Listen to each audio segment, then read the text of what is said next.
FIR दर्ज की है, मुझे भी मीडिया के द्वारा पता चला है। बहुत ही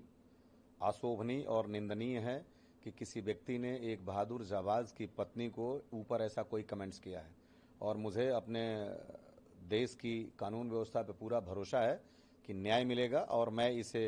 अपनी बहू के ऊपर की गई अभद्र टिप्पणी में नहीं मानता। मैं इसे उस बहादुर जाबाज की ऊपर ही डायरेक्ट इसको टिप्पणी मानता हूं। और मुझे एनसीडब्ल्यू ने जो एक्नॉलेज किया है और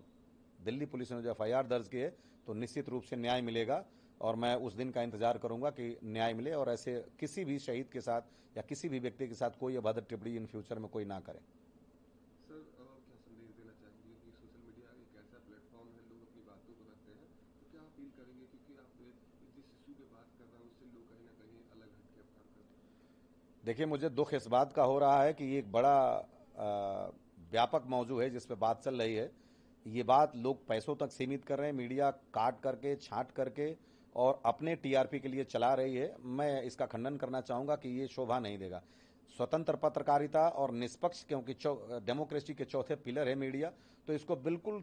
चीजों का तथ्यात्मक विश्लेषण करना चाहिए। और निश्चित रूप से इतना बड़ा इशू है कि आज हमारे पास सुबह से कम न जाने कितने फोन आ गए कि जो लोग हमसे भी ज्यादा पीड़ित हैं लेकिन वो अपनी बात को नहीं कह पाए, तो वो निश्चित रूप से ये उनकी आवाज है। और ये बड़ा ज्वलंत मुद्दा है एनओके का और उसके बाद सम्मान का। ये लड़ाई केवल सम्मान की है, ये लड़ाई कहीं पैसे तक सीमित नहीं है। और एक मीडिया में देख रहा था, लल्लन टॉप के यहाँ चल रहा है, सोनल पटेरिया जी हैं जिन्होंने काट करके सिर्फ इतना चलाया है न जाने कहां से कि हम अपने छोटे बेटे के साथ उनकी शादी करना चाहते हैं। मैंने 20 तारीख को जब उनके पिताजी ने स्वयं इस बात का पहल किया था कि अभी 26 साल की उम्र है, क्या किया जा सकता, तब मैंने ये बात कही थी, ये सजेशन दिया था बीइंग परिवार का मुखिया होने के नाते कि मेरी बहू मेरी बेटी भी है और मेरी बहू भी है, और हम धूमधाम से उसकी अपने घर से शादी करेंगे। और मैं कदापि नहीं चाहूंगा कि वो अखंड वैधव्य को झेले 26 साल की उम्र में, और उसकी शादी हम धूमधाम से करेंगे अपने घर से, दोनों परिवार मिलकर। अगर मेरी बहू ऐसा कहती हैं कि मैं इस परिवार को छोड़ के नहीं जाऊंगी, इसी परिवार में रहूंगी और उनका शादी करने का इच्छा है,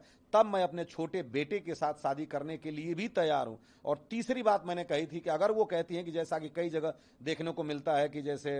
विक्रम बत्रा की मंगेतर हैं या कुछ और लोग हैं, अगर वो उस प्रेम की पराकाष्ठा को ऐसे जीना चाहती होंगी कि नहीं मैं शादी ही नहीं करूंगी और मैं अंशुमान के नाम के साथ जीऊंगी, जबकि मैं ऐसा बिल्कुल नहीं चाहूंगा कि वो ऐसा करें, तब मैंने ये कहा था कि अगर वो ऐसा करती हैं तो फिर मेरे बेटे से जो भी संतान पैदा होगी, पुत्र या पुत्री, मैं उनके आंचल में दूंगा और मेरे घर की मालकिन और बहू बड़ी बहू बनकर रहेंगी, और जो भी मेरी संपत्ति है वो पारिवारिक संपत्ति वो पास की जाएगी, और उनको जो मैं बेटा गोद में दूंगा उसके पिता का नाम अंशुमान सिंह होगा। तो मीडिया में को इतना काट के चलाना कि मैं अपने बेटे के साथ शादी करना चाहता, ये गलत नरेशन है, गलत नरेटिव है कि मैं उनको अपने घर में रखना चाहता, मैं कदापि नहीं चाहता था। और आज मैं क्लियर कर दूं कि अब इतना देखने के बाद और उनकी इस व्यवहारिकता के बाद तो स्वयं त्रिलोक का कोई भी व्यक्ति कहेगा तो मैं अपने बेटे की बलि नहीं चढ़ाऊंगा और अपने इस बेटे की शादी मैं नहीं करूंगा, ये जीवन भर कुंवारा रह जाएगा तो मैं पसंद करूंगा, लेकिन मैं उनसे कदापि शादी नहीं करूंगा।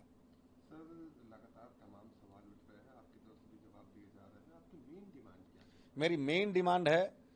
कोई पैसा नहीं, केवल सम्मान की लड़ाई है कि वो माँ बाप जो 25 साल 26 साल अपने बेटे को पाल पोस करके बड़ा करके एक ओहदे तक पहुंचाते हैं, अगर उनके जाने के बाद, क्योंकि बेटा जब जीता रहता है और वो माँ बाप का कदर नहीं करता, नहीं देखता है, तो इसके तमाम कानून है कि कान पकड़ करके अपने माँ बाप के भरण पोषण के लिए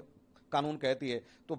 माँ बाप के बेटा के चले जाने के बाद वो गरीब माँ बाप जो जिंदगी नहीं जी सकते, उनको भी सोचना चाहिए। और एनओके का ये ज्वलंत मुद्दा, इस पे बहुत लोग जो सफर कर रहे हैं, इस पे व्यापक रूप से चर्चा होकर के कानून में परिवर्तन होना चाहिए। तो मेरी मीडिया से गुजारिश है कि इसको छोटी छोटी बातों में, पैसे पे, शादी पे सीमित करके और इस व्यापक मुद्दे को, डिस्कोर्स को न भटकाए। और ये जो मुद्दा है, मेरी डिमांड है कि ये मुद्दा बिल्कुल विचार होना चाहिए और एक प्लेटफॉर्म पे विचार होना चाहिए, और निश्चित रूप से इस पे कुछ न कुछ पॉजिटिव होना चाहिए, जो कि उस गरीब माता पिता को, यानी ये कहेंगे जिन्होंने सब कुछ खोया, उनका भी और उस पत्नी का भी, जो पत्नी रहती है या छोड़ के जाती है, तो एक रेशनल तरीके से इस पे बात होनी चाहिए और नियम बनना चाहिए जो कि सबको फायदेमंद हो, सबको ग्राह्य, सर्व।